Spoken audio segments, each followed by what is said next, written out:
আমি পদত্যাগ করিনি, তাহলে উনি পদত্যাগ করেননি, তাহলে উনি সেটা প্রুভ করুক। এখন উনি ঢালাও ভাবে একটা কথা বলে দিবেন যে আমি পদত্যাগ করিনি, তো উনি কি এমনি এমনি ওই যে বাচ্চারা সেরেলাক খায়, টিভিতে একটা অ্যাড দেখতাম আমি সেরেলাক খাচ্ছি, তো মা দেখার পর বলছে এমনি এমনি খাচ্ছি। এখন বলতে হবে আপনি কিভাবে আপনি সরকারের অবস্থান করছেন। বিপ্লবী সরকার হলে আপনার সংবিধানের দোহাই দেওয়া এখানে মানায় না। আর আপনি সংবিধানের দোহাই দিচ্ছেন বিদায় শেখ হাসিনা ওই কথা বলছে যে সাংবিধানিক ভাবে আমি এখনো প্রধানমন্ত্রী। যেই নেত্রী নিজের দলের নেতা কর্মীদেরকে ফেলে কবর রচনা করে এই দেশ থেকে পালিয়ে যায়, আমার দেশের যারা এখন সরকার চালায় তারা যদি তাকে পুনর্বাসন করার আকার ইঙ্গিত বডি ল্যাঙ্গুয়েজ বুঝায়, এটা আমাদের জন্য দুর্ভাগ্য। বিষয়বস্তু অডিও নিয়ে যেটা ছিল, হ্যাঁ, এটা যে মানে হাসিনা সরকার এই সে তার মানে যখন সে শাসন ক্ষমতা ছিল তখন যে তার বক্তব্যগুলো স্টুপিড ছিল, যদিও এটার সত্যতা নিয়ে বা এটার মানে কিভাবে তৈরি করা হলো এটা নিয়ে, এটা প্রযুক্তির সহায়তা নিয়ে করা হলো এটা বলা হলেও আমি তর্কের খাতিরে কিন্তু এখন আপনার সামনে যে আলোচনা করব, আমার আর বিজ্ঞ যে আলোচকরা আছে বা দর্শক শ্রোতা আছে তাদের সৌজন্যে, সেখানে আমি এটাকে সত্য ধরে নিয়ে আমি আপাতত বলতে চাই। তো উনি ওনার ওই বক্তব্যগুলো যদি আমরা আগের গুলো যদি শুনি, যখন উনি এই জগদ্দল পাথরের মতো এই জাতির বুকে চেপে বসেছিল এবং এক পর্যায়ে বলতে গেলে স্বঘোষিত প্রধানমন্ত্রী হিসেবে আমাদেরকে শাসন করেছেন, শোষণ করেছেন, তখনও তিনি যে ভাষায় কথা বলতেন এবং যে উনি মনে করেন উনি অতি চালাক, সেখানে যে উনি ভুল করে গেছেন সেগুলো এখনো করছেন, ওনার কূটকৌশলের ভিতরেও করছেন। যেমনটা এটা আমি এই জন্য বললাম যে উনি বলছেন যে আমি বাংলাদেশের বৈধ প্রধানমন্ত্রী, উনি বলেছেন আমি পদত্যাগ করিনি। আমরা যদি মোটা দাগে এই দুইটা শব্দকে সত্য ধরেও নিই, তাহলে আপনি দেখবেন যে যদি উনি পদত্যাগ না করেন, উনি যদি বৈধ প্রধানমন্ত্রী থাকেন, তাহলে উনি টুপ করে চলে আসতে হবে কেন? তাহলে উনাকে টুপ করে, উনি বলছে যে আমি কাছাকাছি আছি, যে কোনো মধ্যে টুপ করে ঢুকে পড়বো, তো টুপ করে ঢুকে পড়ার প্রশ্ন আসে কেন? এই যে উনি নিজেকে নিজে আবার ধরা পড়া দিলেন, কারণ উনি যদি বৈধ প্রধানমন্ত্রী হন তাহলে তো ওনাকে তিন বাহিনীর প্রধান প্রটোকল দিয়ে হ্যাঁ বিমানবন্দর থেকে ওনাকে নিয়ে আসবে, কারণ উনি তো বৈধ প্রধানমন্ত্রী ওনার ভাষায়। এখন উনি তো চক্রান্ত করে দেশের বাইরে পাঠানো হয়েছে, এটাও তো ওনার ভাষা যে চক্রান্ত করে ওনাকে এখন পরিস্থিতির জন্য অপেক্ষায় আছে, তারপর টুপ করে ঢুকবে। না না না না, এটা তাহলে আবার উনি আমি প্রধানমন্ত্রী আছি, আমি বৈধ প্রধানমন্ত্রী, আমি পদত্যাগ করিনি, তাহলে উনি পদত্যাগ করেননি, তাহলে উনি সেটা প্রুভ করুক। এখন উনি ঢালাও ভাবে একটা কথা বলে দিবেন যে আমি পদত্যাগ করিনি, তো উনি কি এমনি এমনি ওই যে বাচ্চারা সেরেলাক খায়, টিভিতে একটা অ্যাড দেখতাম আমি সেরেলাক খাচ্ছি, তো মা দেখার পর বলছে এমনি এমনি খাচ্ছি, এটা কি এমনি এমনি মানে চলে যাওয়ার কথা? আর একজন প্রধানমন্ত্রী যদি বৈধ হন, উনি কোন স্ট্যাটাসে কোন প্রেক্ষাপটে উনি গিয়েছে 5 তারিখের মানুষ দেখে নাই? তো সুতরাং উনি সংবিধানের দোহাই এখনো দিচ্ছে। তো দুঃখজনক বিষয় হলো যে ওনার এই সংবিধানের দোহাই দেওয়াটার সুযোগও আমাদের এই অন্তর্বর্তীকালীন সরকার দিচ্ছে।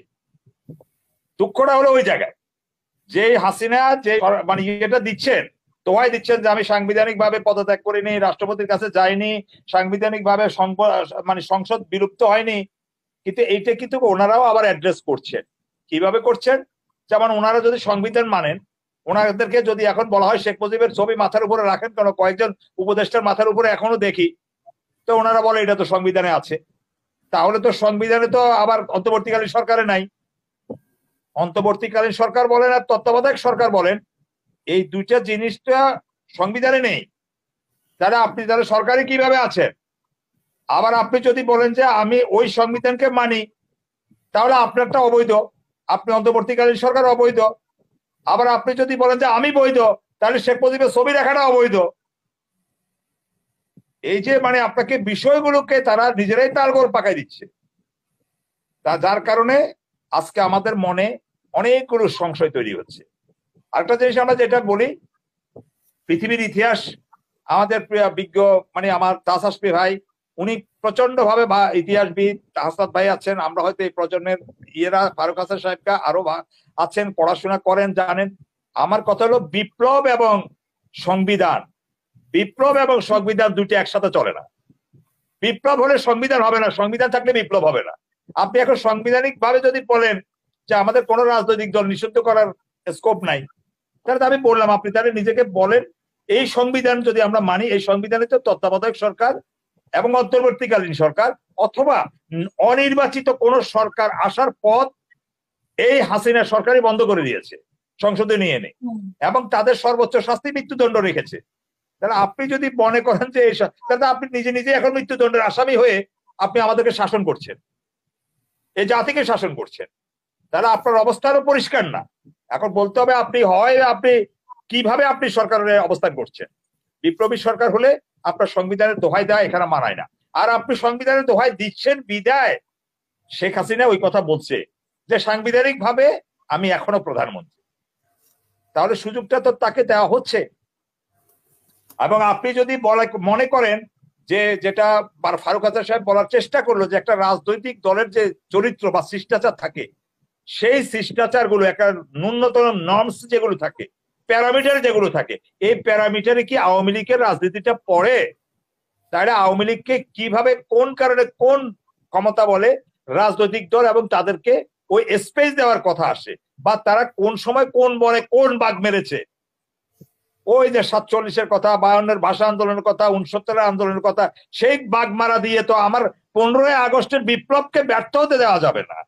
আমার বিপ্লবের অবদানকে তো মানে আপনাকে করা যাবে না, ধূলিসাৎ করা বা অপমান করা যাবে না। সে সময় তো অবশ্যই আমাদের অবশ্যই সেখানে এখনো কত 4 মিনিট 34 মিনিটে শুরু করলাম, এখন 39 মিনিট চলে, বললামই তো না। তো এখন কথাটা হলো যেটা, যে আপনাকে যেটা বললাম, যে উনি যে কথাটা এই সরকারের ফাঁসি যদি হয়, তাহলে সংবিধানের কথাই তো ওই যে শেখ হাসিনার যে অডিও ফলস হোক বা ট্রু হোক, সে অডিও সত্য হোক যাই হোক, উনি বলার স্কোপ পাবেন, ওনার দলের লোকজন পাবেন, তারা রাজনৈতিক স্পেস চাইবেন। এখন আপনি যদি একটা এত বড় একটা বিপ্লবের মধ্যে পতিত একটা রাজনৈতিক দলকে আপনি যদি মনে করেন, মানে আমাদের যারা এখন অন্তর্বর্তীকালীন সরকারের বিজ্ঞরা আছেন, আমি সম্মান রেখে বলি যে ওনারা যদি মনে করেন যে আমরা মহানুভবতা দেখাবো, ভিন্ন ধারার রাজনীতি করব, এটা পাওয়ার উপযুক্ত কি আওয়ামী লীগ কিনা, এটা ওনাদের বিবেকের কাছে আমার প্রশ্ন। ওনারা যদি মনে করে যে আমরা একটা ইকুয়ালিটি দেখাতে চাই, আমরা একটা নিরপেক্ষতা দেখাতে চাই, এটা তো স্বাভাবিক করে তত্ত্বাবধায়ক সরকার না। তাহলে আপনার যেখানে এটা একটা নির্বাচনের মুখে কিন্তু সরকারের পতন হয়নি, তত্ত্বাবধায়ক সরকারের দাবি বলেন আর একটি সুস্থ সমতল ভূমির নির্বাচনের দাবিতে তো এই সরকারের পতন হয়নি। এই সরকারের পতন হয়েছে বৈষম্য বিরোধী আন্দোলন থেকে শুরু করে আপনি এক দফা বৈষম্য, মানে সকল স্তরের বৈষম্য, শুধু কোটার বৈষম্য না। ওই ছাগল কাণ্ডের 12 লাখ টাকা দিয়ে কেউ ছাগল কোরবানি দিবে, আর কেউ এক শরিক 1 ভাগা কোরবানিও দিতে পারবে না। এই বৈষম্যের বিরুদ্ধে আন্দোলন হয়েছে। তারপরে এক দফা গিয়ে গেছে কোথায়? রাষ্ট্র সংস্কারে।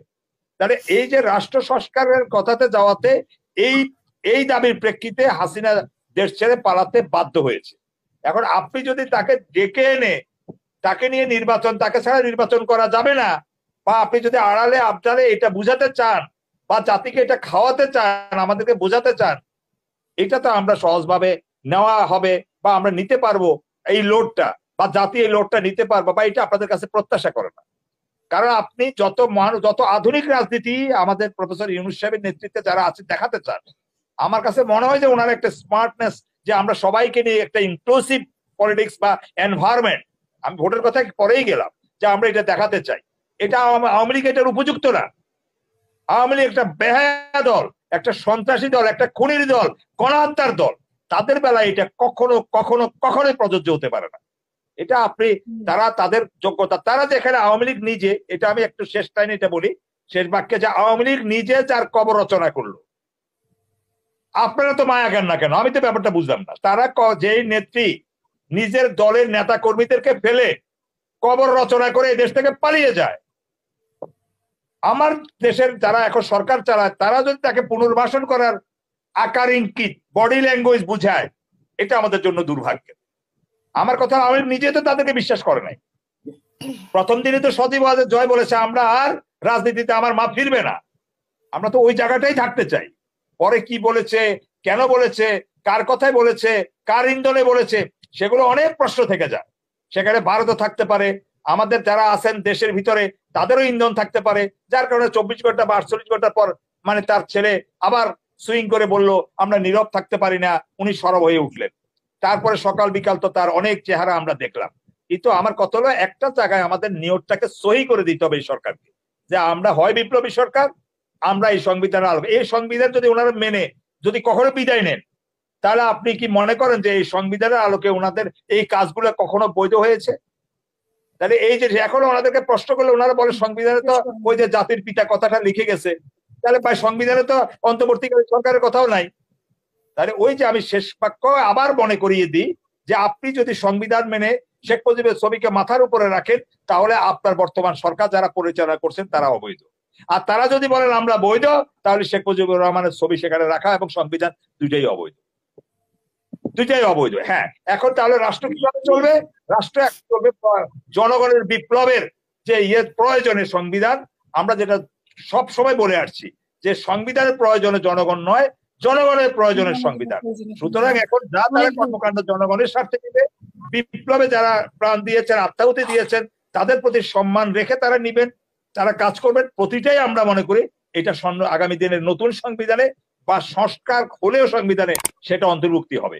সুতরাং এটা একেবারে মহাভারত অশুদ্ধ হয়ে যাবে না, একেবারে ওইটাকে আপনি আগের সংবিধানের কাটাছেঁড়া সংবিধান, এটাকে হাসিনার কবিতার বইয়ের মতো সংবিধান, এটাকে আপনি প্রতিপালন করা আপনার জন্য বাধ্যতামূলক নয়। আর এটা করলে আমাদের হৃদয় থেকে রক্তক্ষরণ হবে।